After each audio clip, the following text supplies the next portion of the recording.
You work hard all your life. You save hard. You invest your superannuation with trusted advisors and a big-name, reliable fund. And you wake up one morning and it's all gone. The lot. Not a dollar left. Well, this is the awful reality for 12,000 Australians right now. There may be more that don't yet know. Their lives ruined in what authorities say is a homegrown and complex con orchestrated by two Australians. In this Spotlight investigation, we track down one of those men and confront a financial advisor who lost all his clients' money.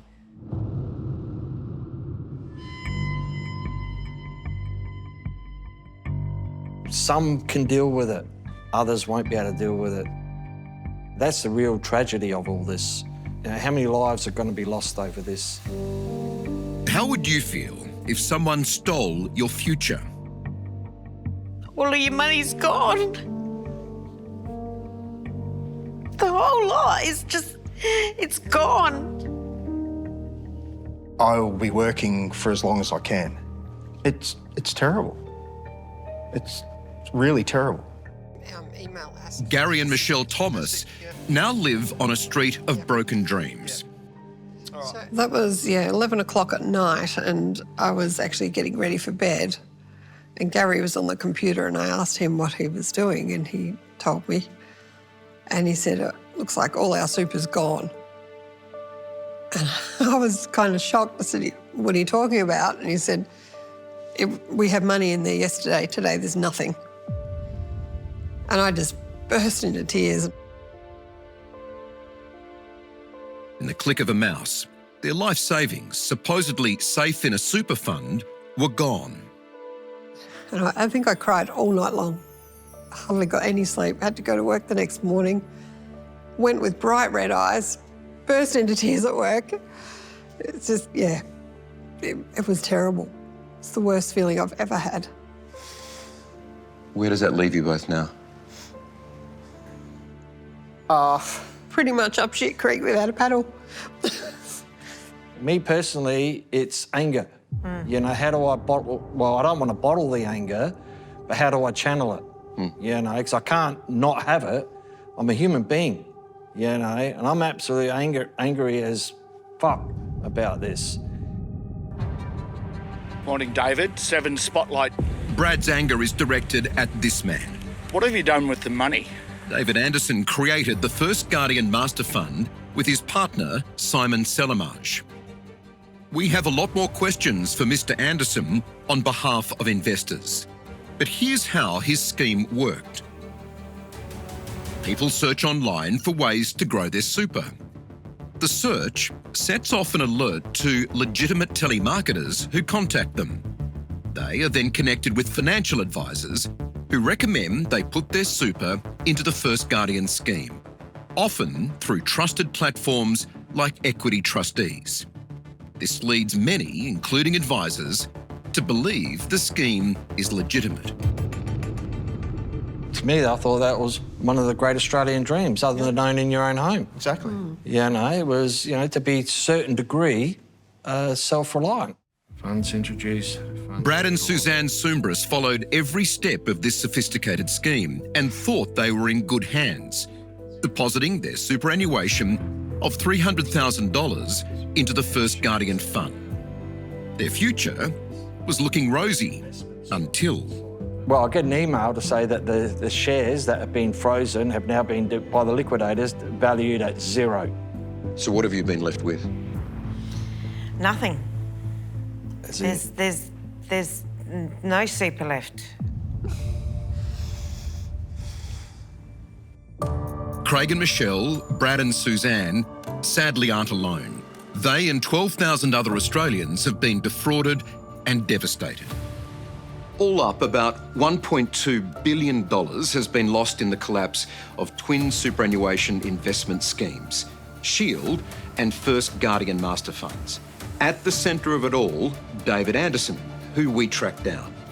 One thing is clear, this is one of Australia's worst financial disasters, with 40 investigators from the Australian Securities and Investment Commission now trying to find out who knew what crimes were committed, and where the money went. 12,000 Australians, $1.2 billion in their savings lost. How did this happen? What we have seen in these matters is, I would call, misconduct on an industrial scale. You say misconduct, but isn't it outright fraud? Well, that's what we're getting to the bottom of, and we're not ruling anything out. Melinda Key and all the investors need ASIC to get to the bottom of it fast. There are easily another 11,500 people out there that have got no idea that they were caught up with the First Guardian Master Fund. Melinda Key administers a Facebook support group for victims of First Guardian. I've talked to many people that are really at that absolute brink, that they see no hope for living. Absolutely no hope. They've lost everything. They've lost their dignity. They feel like they've lost their dignity. Melinda's nightmare began in late 2023. She saw a convincing online advertisement, then received an informative callback. This from the actual script they used. We help people become aware of a way to potentially increase the returns inside your super and reduce fees by having more sophisticated strategies so that are easy to understand. And it was followed by lengthy consultations with a financial advisor who sealed the deal. He spoke to me about, the super fund. He didn't mention First Guardian Master Fund, but he spoke to me about going into a super fund, and he had put his mother into the super fund. He was going into it as well, and that obviously builds trust. Later, she was informed it was First Guardian, but reassured by the advisor, this was a low-risk investment fund. So this is my statement of advice, 45 pages. They've specifically said on this page that I would be in a balanced fund. I was absolutely clear that the diversification of how I wanted the funds spread would be 15% cash, 25% shares, 25% international shares, real estate, etc. And they assured me that's what it would be. But it was anything but a balanced and blue-chip fund. Turns out David Anderson and Simon Selimage were gambling everyone's money on highly risky investments. A series of bad and very expensive loans, failed property investments, a restaurant chain and brewery, an Indonesian resort, and a huge amount shifted offshore. Not that Simon Selimage revealed any of this when he was out there selling First Guardian. We believe that First Guardian Super has the best platform in Australia. Present this platform to anyone in Collins Street or Pitt Street in Sydney, they will love it. What Selimage's sales pitch failed to mention was the huge personal gains about to be made by people in on the schemes. This is new vision released by ASIC when investigators, along with the federal police, began raiding homes in the past few months. Stacks of cash, keys to luxury cars, and an obscene collection of watches worth more than $240,000. And there was also this Lamborghini Urus, bought by Selimage for nearly $600,000. As well as Simon Selimage's Lamborghini, David Anderson put nearly $6 million into his private bank account and used members' funds to pay the mortgage on this $9 million mansion here in Melbourne's upmarket Hawthorn. But that was just the start of it. Investigators believe that in the final months of First Guardian's existence, Anderson moved more than $250 million offshore. Members' funds, the liquidators say, will be almost impossible to get back. To think that, you work all your life to support yourself through retirement, to see somebody else just living the high life on your money. It's horrible. It is, yeah. Do you believe this is criminal, what's happened to Absolutely. you? Yeah. Oh, hell yeah. It's definitely what has happened to us and everyone involved and affected by it. Because it's So theft. yeah, when you look at it in that it regards, is. that's proceeds of crime. These are Australian citizens, okay, that have just completely raped and pillaged their fellow Australian, is what they've done. But all the pain they've caused others hasn't seemingly impacted First Guardian's architects. We found David Anderson still living a life of luxury in a sprawling Victorian rural retreat. We talk about, you know, what we're going to do when we retire. We can't even think about anything like that.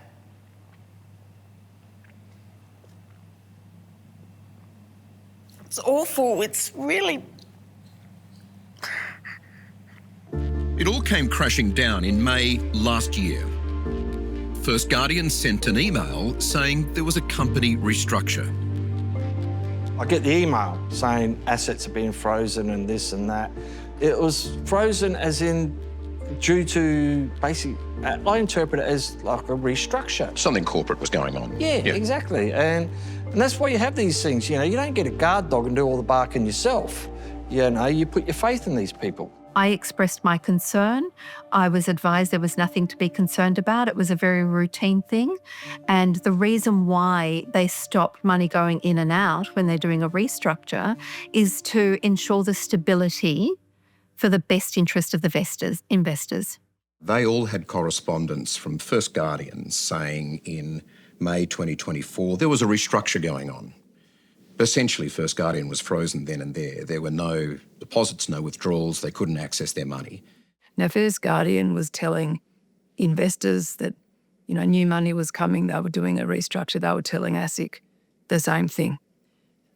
Eventually, we lost patience and we formed the view that this so-called, you know, restructure or these so-called funds were not going to appear.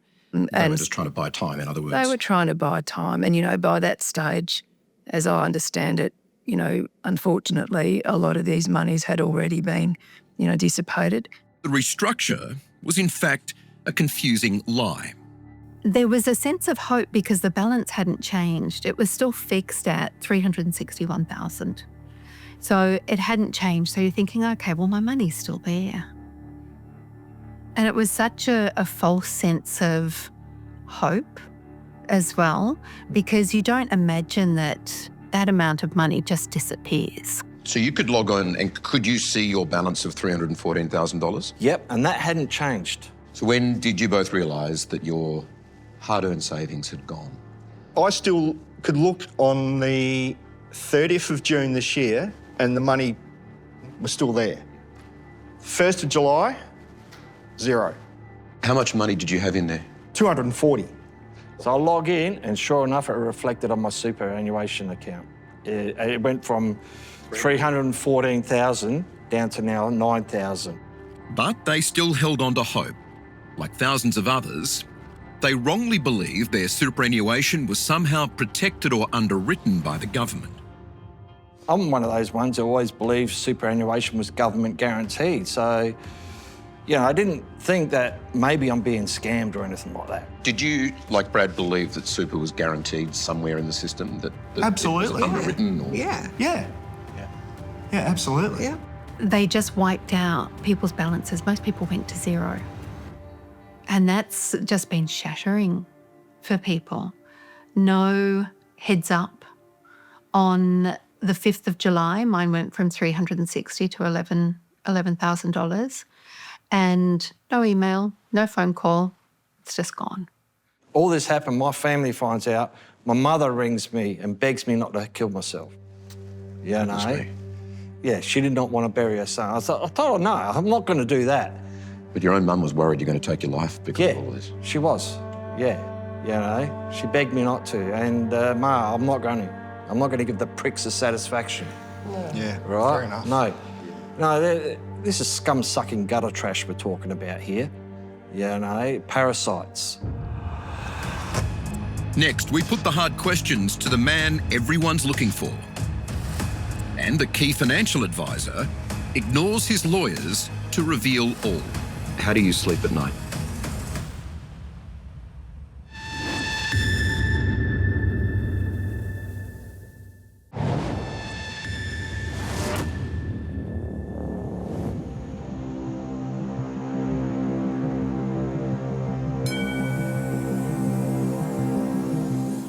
The truth of it is, none of this scheme could have been pulled off without a network of very well-paid financial advisors. They were the critical link in the chain. Now, one of those financial advisors here in Melbourne is well and truly in the sights of investigators. All right, good to go. Why have you agreed to talk to us? I just want to get my truth out, and I think that my version will help, lead people to what's actually happened and what's gone wrong. You advised about 6,000 clients to put their hard-earned life savings into these funds, about $400 million worth. That money has vanished. How do you sleep at night? I don't. It's hard. It kills me every day that in one shape or form I've been involved, whether directly or indirectly, in support of this particular product. This is where Venture Egg's main base was. We had over 40 staff helping clients every day. Against the advice of his lawyers, Ferris Murphy agreed to front the cameras for the first time. Everything that I'm going through now is what needs to happen. Ferris, like many advisors, was rewarded richly for recommending First Guardian to clients by way of huge marketing fees. You received $13 million through your management outfit, a $6.3 million loan, $6.5 million received with descriptions relating to First Guardian. I put that at about $25.8 million. Is that what you received? No, I did not receive 25. It's approximately around 19. Most of that money is with Google and Facebook, and the marketing. You mean? On marketing, correct. Like I didn't pocket this money. It's not in my pocket. It's monies that was spent on these ads that were being put on to these platforms. They have most of that money, not me. That's hard to believe, though. That's a lot of money to remain completely neutral. That's money that you receive to promote yourself, to promote their products. I mean, there's a built-in bias with that, surely. And this is exactly what I'm saying. If there was a bias, the process I went through by having independent parties verify the appropriateness of the product, ensure that any bias that did exist were mitigated. But did you turn a blind eye to any further scrutiny by yourself because you were personally earning a fortune out of this? Never, and I didn't ever earn a fortune out of this. Even still, $19 million. Your clients have lost everything. Yeah, and I'm losing everything as well. I'm losing my career, my reputation, and I'm now out of work. I don't have anywhere to work anymore. I'm shunned. Well, you were their financial advisor. They were meant to trust you. Yeah, you failed them. I understand that at this point in time it feels like that I have. And what I'm saying is that in hindsight, and the benefit of hindsight, yes. But at the time that I gave the recommendation, there was nothing to suggest that there was anything, that the clients were getting anything but a benefit and that their retirement savings were going up. And that's what my intention was. I have other clients that that aren't exposed to any First Guardian products that are doing very, very well. It should never have happened. And I'm upset at that. The system has allowed this product to flourish the way it did under not just myself. But do you do any due diligence at all about the investments? Of course. I have a robust checking system that I've been using for the last 17 years. And me relying on these auditors and research houses and billion-dollar platforms that have been around longer than I've been alive, if I've been misled, then everybody's been misled. But it can't be that I somehow knew that there was this, secret little pact that was going on. It's just wrong. But you're not trying to say that you're a victim here. I'm trying to say that I'm not the only person to blame here. You've got everybody is trying to blame one another, and nobody is standing up and saying, something, let's own it. Let's own what we did wrong. Let's own the fact that we didn't do the due diligence that we should have done, as trustees and licensees and advisors, and take responsibility. It is very possible that David Anderson lied to everyone, including Ferris Murphy. ASIC, however, is less forgiving. It's banned Ferris from being a financial advisor, frozen his assets and seized his passport. All because Ferris claims he put his faith and his client's money in First Guardian's David Anderson. What did you say to David Anderson? I sat him down and I looked him in the eye and I said, "Is everything fine with your fund?" And he looked me dead and square in the eye and said, "Everything is fine." And I said, "So clients' monies are safe?" And he said, "Yes." And I said, "Are you lying to me?" He said, "This is the truth, Ferris. You don't have to worry. Our clients' monies are safe." And that's the conversation I had. And then later on, when things went wrong, I said to him, "You fucking lied to me." That's that conversation. And I've never spoken to him again after that. And I never want to be honest, so. And how do I know you're not lying now? Time will tell you whether I'm lying or not. Well, if he lied to you, you lied to your clients. If he lied to me, I lied to my clients. No, I didn't lie to my clients. I told my clients what I believed to be true at the time. And everything suggested that it was at the time. They've been devastated. Correct. Their lives are in ruins. Some are suicidal. And Michael, I'm with them in this. I'm not perfect, Michael. I know that I'm not perfect. But to suggest that I went out there trying to put clients in a bad product, it's just not me. I'm not that. I would never do that. Do you have an opinion about all those financial advisors making a fortune in marketing fees? Yeah, I do. Yeah, a bunch of fuckwits. Yeah. Yeah, no, I'd like 5 minutes alone with them. I don't give a shit what anyone thinks. What have I got to lose at the moment? Can these guys not be chased down and prosecuted and assets frozen and put it back into us getting back something?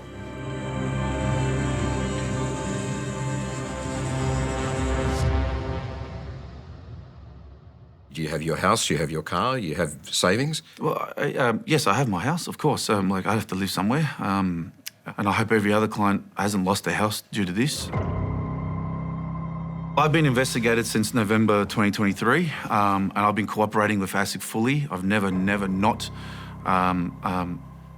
responded to any questions that they've had. I haven't gone and liquidated and run away and shirked my responsibility. I've stood firm on my 2 feet, responding to every single question. I don't know what else I could do more than what I am now.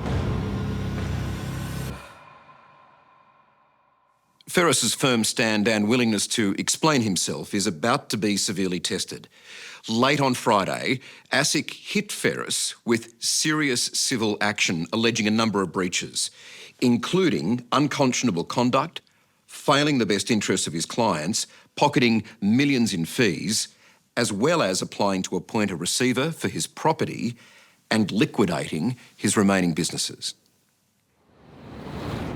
Next, the missed warnings This corporate cop is hopeless. and the missing millions. Morning, David. We find the man who knows. What have you done with the money?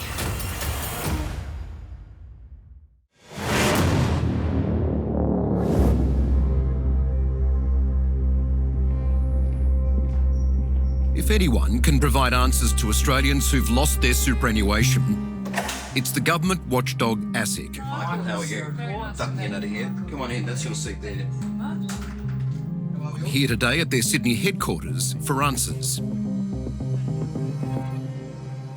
Well, Sarah, moments before we sat down, you've taken action. What action is that? Yeah, ASIC has filed proceedings against equity trustees, but this is the first civil penalty proceedings that we have filed, and we've done that because we think the trustees do have a case to answer here for having these kinds of funds on their platforms and available to their members. Those platforms were Equity Trustees, Macquarie, Diversa and Netwealth. All reputable, all well known to superannuation investors. The hard question for you sitting here, the investors are saying, where was ASIC in all of this? Where was the regulator? Why weren't you aware? Why didn't you see the red flags that these funds were rotten?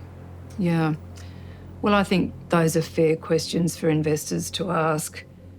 These matters that we are investigating are amongst the most complex and most resource-intensive matters we have ever undertaken.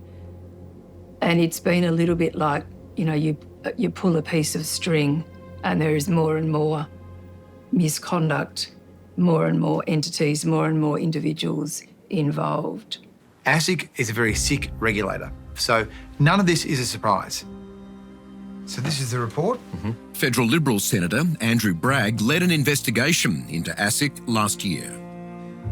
They were warned back in October 2023 from a very reputable financial services company that there was massive malfeasance here. They took almost a year to announce a proper full investigation.